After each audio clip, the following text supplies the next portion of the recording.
Bapak Ibu Saudara yang dikasihi Tuhan, mari kita tunduk kepala dan kita berdoa. Demi nama Tuhan Yesus Kristus kami bersyukur kepada Bapa untuk kesempatan hari ini kami bisa lagi memuji, memuliakan, menyembah Engkau dan mendengarkan firman-Mu.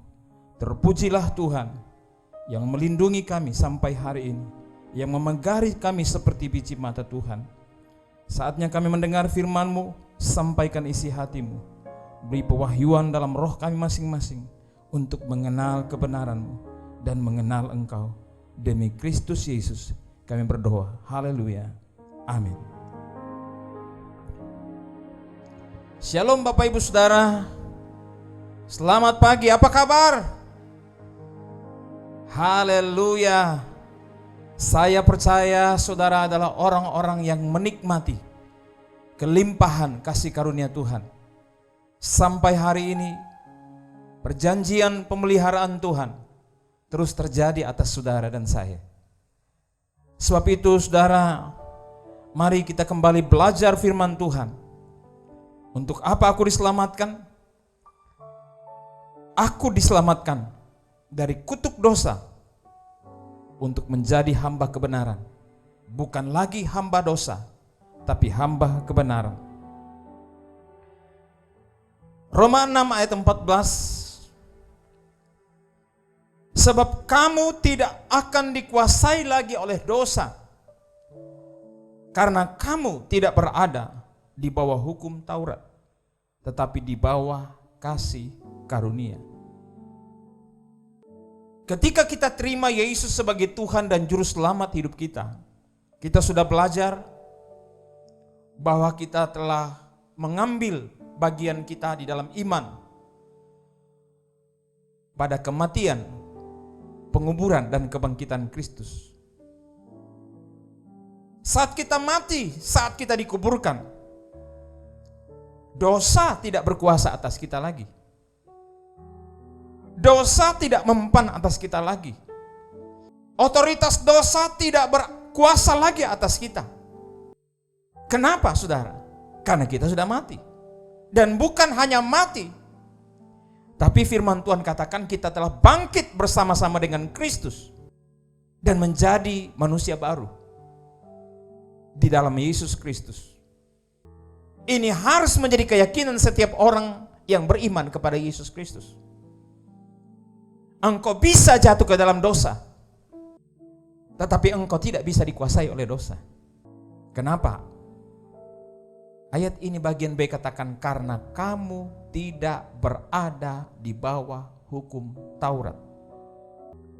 Bapak Ibu Saudara, kutuk yang seharusnya saudara terima dan saya terima, itu sudah diselesaikan oleh Yesus.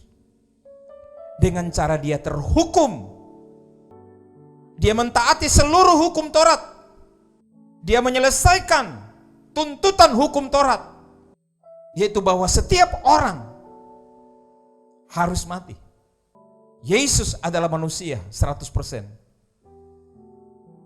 yang datang untuk mati di kayu salib, menyelesaikan hukum Taurat.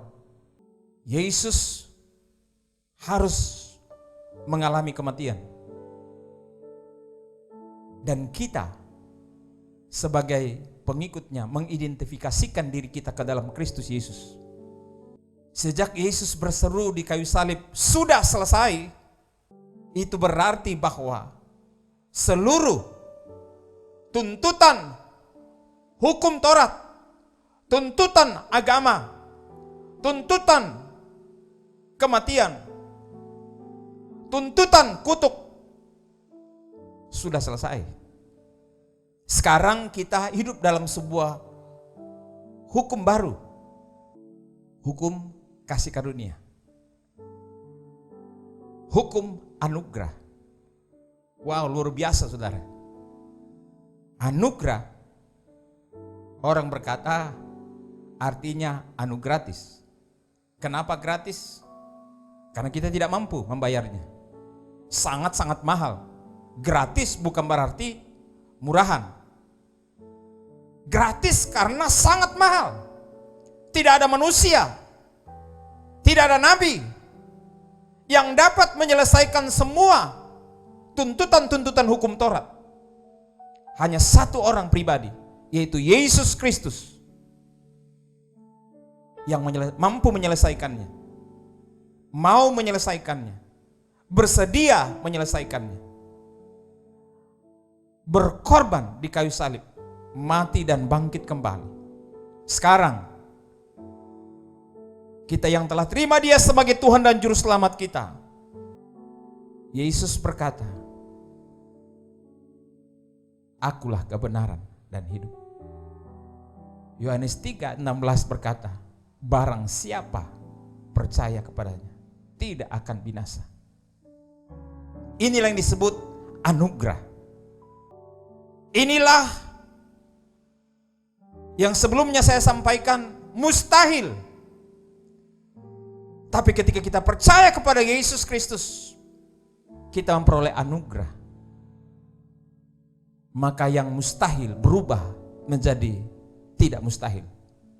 Yang tidak mungkin berubah menjadi mungkin.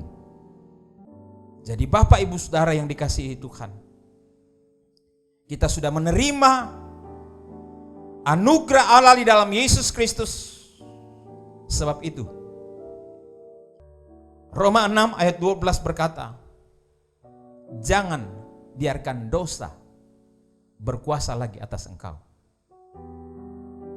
Sekarang kita menjalani suatu hidup baru, walaupun tetap ada di dalam tubuh darah daging kita. Ada kebiasaan-kebiasaan yang selama ini sudah mengkristal menjadi sebuah kepribadian di dalam diri kita, yaitu gaya hidup dosa. Tapi itu casingnya seperti itu, pasti akan berubah karena inti kehidupan kita telah diubahkan oleh Kristus Yesus. Kita telah ditebus oleh Yesus Kristus. Oleh sebab itu, sebagai orang yang telah dibangkitkan bersama dengan Kristus, kita harus percaya bahwa kita tidak lagi berada di bawah kekuasaan perhambaan daripada dosa. Sebab itu Roma 6:12 berkata, "Hendaklah dosa jangan berkuasa lagi di dalam tubuhmu yang panah." Karena kita sudah dibebaskan. Kita harus selalu memandang bahwa saya manusia bebas. Dosa tidak berkuasa atas saya lagi. Dosa tidak memperbudak saya lagi. Keyakinan ini akan menyebabkan saudara terus-menerus tetap tinggal di dalam Kristus Yesus. Dosa tidak berkuasa atas saya lagi. Bapak Ibu Saudara, ketika dalam situasi sulit seperti ini, seandainya saudara dan saya punya kesempatan untuk mendapatkan keuntungan dari penderitaan orang, dari kesusahan orang, diri kita sebagai manusia baru akan berkata, dosa tidak berkuasa atas saya lagi. Keinginan yang berpusat pada diri sendiri, keuntungan pada diri sendiri dengan cara merugikan orang lain, itu tidak berkuasa atas saya lagi. Itu bukan selera saya lagi. Bapak Ibu Saudara, ketika saudara diciptakan baru di dalam Kristus Yesus, identitas saudara berubah. Jadi manusia baru, anak Allah, punya akses langsung kepada sorga di dalam Kristus Yesus. Selain identitas baru saudara miliki, hal yang kedua adalah orientasi hidup saudara berubah. Dari hidup yang berpusat pada diri sendiri kepada hidup yang berpusat pada kehendak Allah, keinginan Allah. Yang ketiga, gaya hidup saudara berubah. Gaya hidup saudara berubah. Kenapa gaya hidup saudara berubah? Karena kehidupan Kristus ada di dalam diri saudara. Maka gaya hidup Kristuslah yang saudara Jadikan sebagai patron kehidupan. Gaya hidup dalam banyak hal. Memang saya percaya kita sebagai manusia yang punya kebiasaan-kebiasaan terus bergumul tentang hal ini.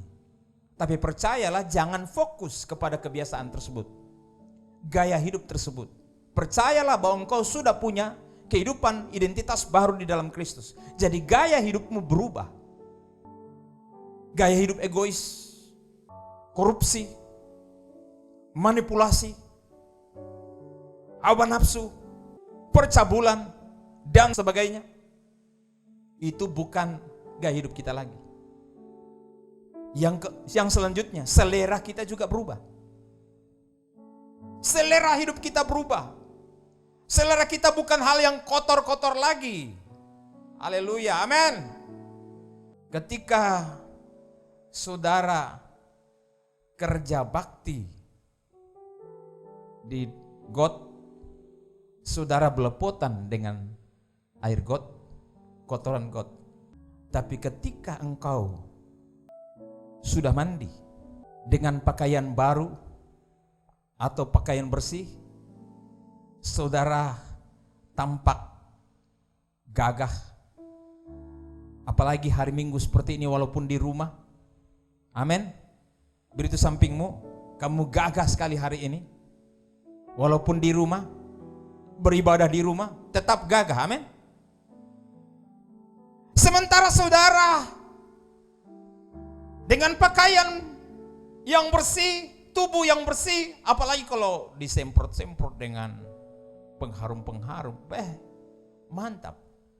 Yang di sampingmu bilang, nyaman nah duduk di sampingmu. Saudara tidak akan lagi pergi ambil kotoran di dapur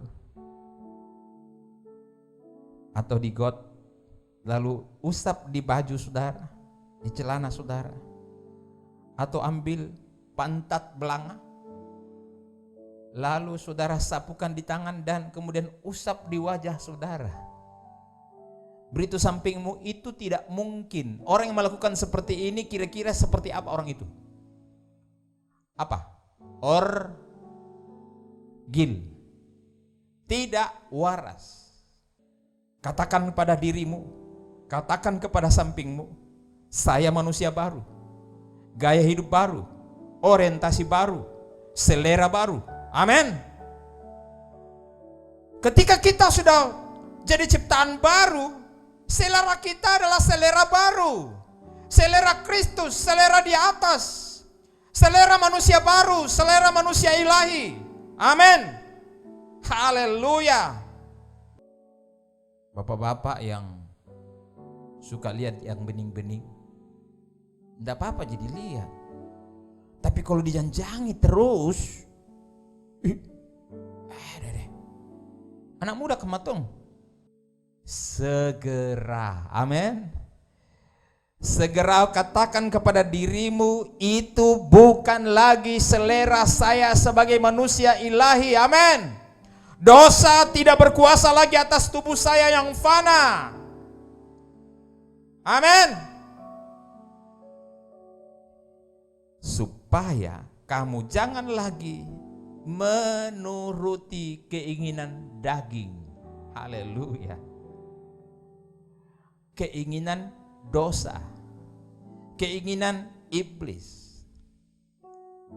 Jangan lagi mengikuti keinginannya dunia. Jangan lagi ikut-ikutan selera dunia, gaya hidup dunia, orientasi hidup orang duniawi. Saudara adalah manusia ilahi, manusia rohani di dalam Kristus Yesus. Apa yang harus kita lakukan selanjutnya? Setelah kita meyakini diri kita terus-menerus bahwa dosa tidak berkuasa atas saya lagi, saya buat keputusan, tidak, dosa jangan berkuasa lagi atas saya, atas tubuh saya yang fana. Dan saya tidak mengikuti lagi keinginan-keinginan dosa dalam diri saya. Selalu ada keinginan dosa, selalu. Semua ada keinginan daging. keinginan dosa. Tapi firman Tuhan katakan jangan mau ikuti keinginannya. Amin. Bagaimana caranya? Serahkan anggota tubuhmu menjadi senjata kebenaran. Kalau saudara sudah diciptakan baru, dosa tidak berkuasa atasmu lagi, tapi tidak berbuat apa-apa, alias menganggur. Anggota tubuhmu menganggur, tanganmu menganggur, matamu menganggur, telingamu menganggur, mulutmu menganggur, kakimu menganggur, semua serba menganggur. Apa yang terjadi? Iseng. Ketika Daud menganggur di rumah, orang pergi berperang, dia tinggal di istana, menikmati istananya. Orang sedang sibuk berperang, dia santai-santai. Orang Kristen tidak dipanggil untuk menganggur. Amin. Halo. Saya dan saudara sebagai orang yang telah ditebus menjadi ciptaan baru, tidak diciptakan untuk menjadi pengangguran. Ketika Yesus datang ke dalam dunia, apa yang dia kerjakan? Dia melayani. Tiap hari dia bekerja. Dia berkata, Bapakku bekerja sampai hari ini, aku pun bekerja. Bahkan firman Tuhan katakan, orang yang tidak bekerja jangan dikasih makan. Haleluya. Nah, sekarang saudara, serahkan anggota tubuhmu untuk bekerja. Apa pekerjaan kita? Jadi senjata kebenaran. Roma 6:13. Dan janganlah kamu menyerahkan anggota-anggota tubuhmu kepada dosa untuk dipakai sebagai senjata kelaliman. Senjata kelaliman itu seperti apa? Tubuh kita senjata kelaliman. Bersikap lalim. Sikap yang bertentangan dengan hati nurani. Hati nurani bilang, "Tia mau ko kaman tu deng. Berhenti mau ko itu dosa. Jangan mau ko hidup dalam dosa lagi." Tapi kita bilang, Tena jangan apa sekali-sekali jatuh dalam dosa. Yang penting hari Minggu kita minta ampun lagi sama Tuhan. Jangan bersikap lalim. Roh Kudus bicara dalam hati kita. Weh, pergi kau bersaksi. Weh, kau menjadi berkat. Tapi kita bersikap lalim pada diri kita. Tea mi mempo-mempo mo deh. Santai-santai. Apa yang terjadi? Santai menciptakan peluang dosa.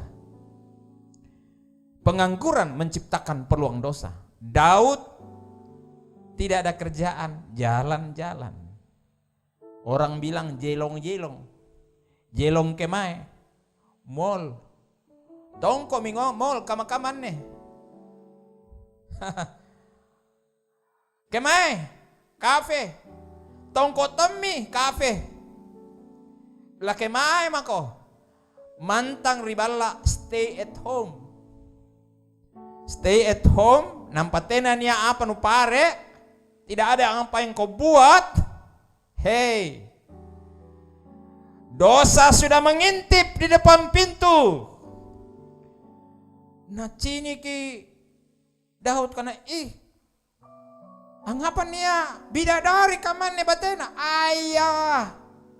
Wow, gambarana. Dia lihat istri orang sedang mandi di kamar mandi yang terbuka.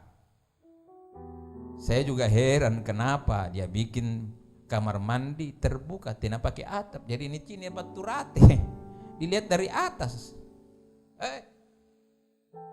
Dia kasih tahu sama pengawalnya, siapa itu yang di sana itu?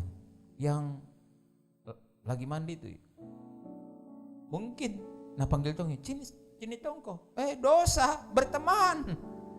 Jadi kalau kita jatuh dalam dosa panggil teman, jatuh dalam dosa, akhirnya apa yang terjadi? Jadi Dosa melahirkan dosa. Memperalat lagi orang lain untuk jatuh dalam dosa. Didatangilah istri Uria itu. Siapa namanya itu anak sekolah minggu? Betseba. Nasukai. Hal tidak wajar, tidak terhormat dilakukan oleh orang pengangguran.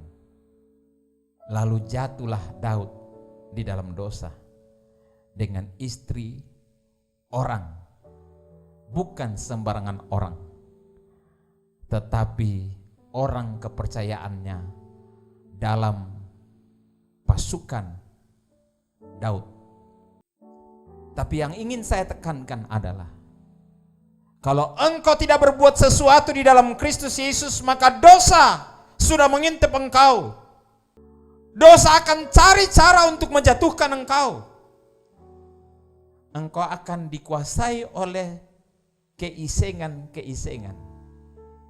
Iseng-iseng merokok, iseng-iseng narkoba, iseng-iseng menggoda, akhirnya keterusan. Lama-lama, sedikit-sedikit, lama-lama jadi bukit. Lalu setelah besar, menjadi maut. Jadi Roma 6:13 katakan, janganlah kamu menyerahkan anggota tubuhmu kepada dosa untuk dipakai sebagai senjata kelaliman, tetapi serahkanlah dirimu kepada Allah. Sekali lagi, ambil keputusan, ingat identitasmu, serahkanlah dirimu kepada Allah.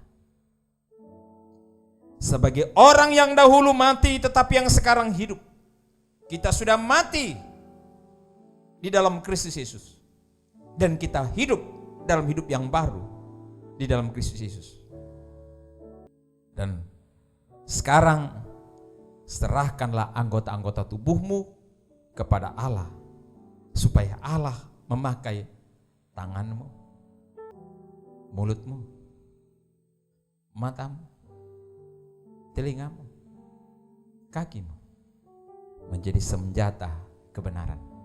Ada haleluya, amin. Amin. Beritahu sampingmu, kuserahkan hidupku menjadi senjata kebenaran. Amin. Nah saudara, ada lagu bilang begini,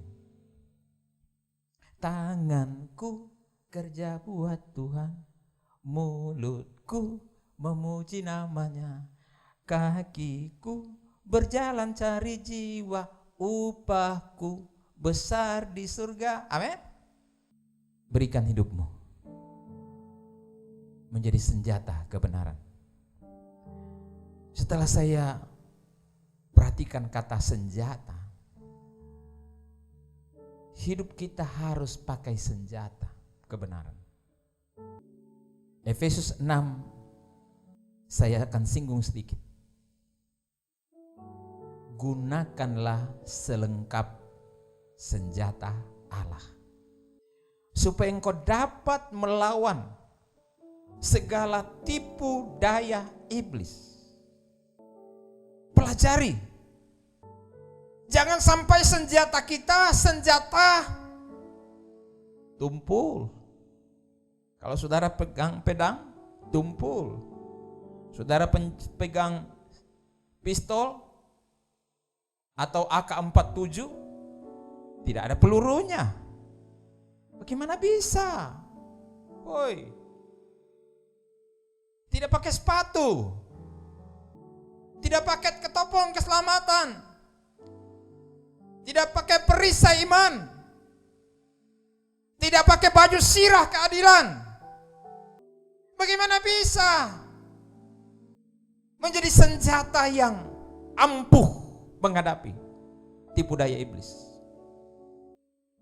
Saudara, Tuhan mengajarkan kepada kita, gunakan tubuhmu menjadi senjata Allah, senjata kebenaran. Senjata itu tidak digunakan secara defensif, Tapi senjata digunakan secara ofensif. Amin. Pertahanan yang paling kuat katanya, karena saya bukan tentara, tapi saya belajar, senjata pertahanan yang paling kuat adalah sistem ofensif, bukan defensif. Di Indonesia menggunakan sistem defensif aktif. Artinya tidak diem, tunggu diserang, tapi aktif melihat situasi. Tapi kalau firman Tuhan berikan kepada kita senjata kebenaran, pedang roh yaitu firman Allah, gunakan secara ofensif, sampaikan pesan-pesan Tuhan, sampaikan kebenaran firman Tuhan, hidupi secara ofensif kebenaran-kebenaran firman Tuhan. Mungkin orang bilang, sok rohani, woi, jangan kau terlalu rohani lah, sebentar-sebentar Injil sing, sebentar-sebentar bersaksi sing, sebentar-sebentar firman sing, keluar mi ayatnya. Tidak yang apa. Amin. Itu namanya menggunakan senjata kebenaran. Menyampaikan, melakukan, menghidupi. Tentu ada kekurangan, ada kelemahan. Tapi percayalah, itu bukan identitasmu. Perlahan tapi pasti engkau akan berubah. Dan semakin hari semakin kuat, semakin engkau gunakan senjatamu akan semakin tajam. Semakin engkau menggunakan senjatamu, engkau akan tahu seperti apa senjatamu. Kalau senjata disimpan, pedang roh disimpan, kira-kira jadi apa? Tumpul, berkarat.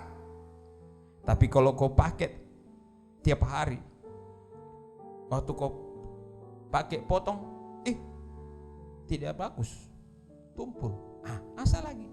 Bisa tiap hari engkau asah. Seperti parangnya orang Toraja. Kerbau besar dengan parangnya satu kali tebas, syuk, langsung tewas.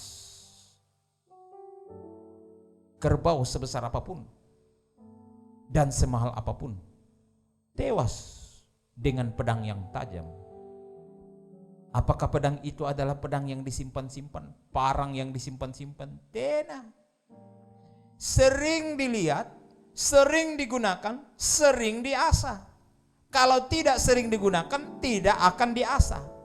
Jadi Bapak Ibu Saudara, gunakanlah senjata kebenaranmu setiap hari, dan setiap hari pun engkau mengasahnya di hadapan Tuhan. Amin.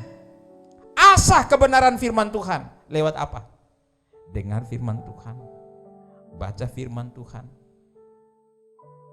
renungkan firman Tuhan, bertanya kepada Tuhan, apa yang saya harus rubah, apa kesalahan saya, apa yang harus saya lakukan, apa yang harus saya taati, apa yang harus saya tinggalkan, apa yang harus saya lakukan selanjutnya. Bapak Ibu Saudara, itulah cara mempertajam pedang roh kita. Bapak Ibu Saudara yang dikasihi Tuhan, serahkanlah anggota tubuhmu menjadi senjata kebenaran, bukan senjata dosa. Mari kita membawa hidup kita di hadapan Tuhan menjadi hamba kebenaran. Roma 6:18, kamu telah dimerdekakan dari dosa dan menjadi hamba kebenaran. Saya kagum dengan prajurit TNI. Ketika dia mendapat pesan, perintah dari atasannya, dia tidak ada pertanyaan kenapa, mengapa, dan seterusnya. Tidak. Dia akan selalu mulai dengan kalimat siap komandan. Amin. Itulah hamba kebenaran. Ketika kita menjadi milik Kristus, kita harus selalu siap. Amin. Siap menjadi hamba kebenaran, siap menjadi senjata kebenaran. Ayat 19 berkata, sebab sama seperti kamu telah menyerahkan anggota-anggota tubuhmu menjadi hamba kecemaran. Kita tidak punya kekuatan dan kuasa. Kenapa? Karena kita nikmati dosa. Kenapa kita nikmati dosa? Karena kita orang berdosa, belum mengalami kelahiran baru. Tapi ketika kita lahir baru, dosa tidak bisa kita nikmati lagi. Kalau engkau masih menikmati itu dosa, berarti engkau belum mengalami kelahiran baru. Amin. Kau masih senang berbuat dosa, berarti engkau belum lahir baru. Kau masih senang dengan kecemaran, belum lahir baru namanya. Dulu kita menyerahkan anggota tubuh kita menjadi hamba kecemaran, kedurhakaan, yang membawa kamu kepada kedurhakaan. Demikian hal kamu sekarang. Sekarang setelah menjadi hamba Allah, diciptakan baru di dalam Kristus, ada kata harus, bukan pilihan. Banyak orang Kristen, yang penting saya sudah terima Yesus, yang penting saya ke gereja, saya dengar firman Tuhan, saya memuji-muji Tuhan, menyanyi-menyanyi, angkat tangan, dan seterusnya. Selesai. Tunggu lagi hari Minggu. Oh, ampuni Tuhan. Harus, bukan pilihan. Harus jadi senjata kebenaran. Senjata yang tajam. Senjata yang digunakan secara ofensif. Harus menyerahkan anggota-anggota tubuhmu menjadi hamba kebenaran. Amin, saudara. Melayani Tuhan, melayani sesama. Jadi, jangan lagi kita hidup seperti orang yang tidak mengenal Allah. Efesus 4 saya ingin baca sampai ayat 17 sampai 20. Sebab itu kukatakan dan kutegaskan ini kepadamu di dalam Tuhan. Jangan hidup lagi sama seperti orang yang tidak mengenal Allah, yang menjadi hamba dosa, hamba dunia, dengan pikiran yang sia-sia dan pengertiannya yang gelap. Jauh dari hidup bersekutu dengan Allah. Karena kebodohan yang ada di dalam mereka, dan karena kedegilan hati mereka, kekerasan hati mereka, perasaan mereka tumpul, tidak ada nurani, tidak bisa membedakan mana baik, mana benar, tidak berani mengambil keputusan dan berdiri di atas kebenaran. Kenapa? Karena dia adalah manusia duniawi, jauh dari hidup bersekutu dengan Allah. Mereka bodoh, tidak tahu membedakan mana baik, mana jahat. Tumpul. Apa yang dilakukan oleh mereka? Sehingga mereka menyerahkan diri kepada hawa nafsu. Nyaman kau hidup dalam hawa nafsu. Nyaman kau hidup dalam dosa. Kalau ada orang yang seperti itu di dalam Kristus, saya mau kasih tahu, saudara belum ada di dalam Kristus. Saudara belum lahir baru. Saudara belum diciptakan baru di dalam Kristus. Saudara belum menyatu dengan Kristus dalam kematian, penguburan, dan kebangkitannya. Karena engkau akan menyerahkan diri kepada hawa nafsu dan mengerjakan dengan serakah. Apa? Serakah. Serakah dalam bahasa Gerika Toraja, apa itu? Yaman namo tuh. Dia saja yang hidup, yang lain biar mati saja. Egois. Serakah. Kalau bisa tumpuk terus, tidak bisa berbagi.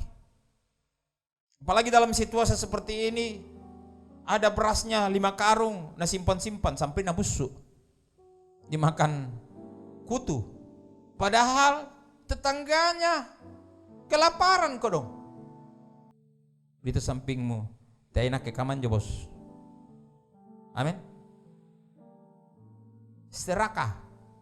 Datang bantuan, sini lagi, sini. Tidak ada bisa dapat. Kenapa dia berpikir begitu? Serakah.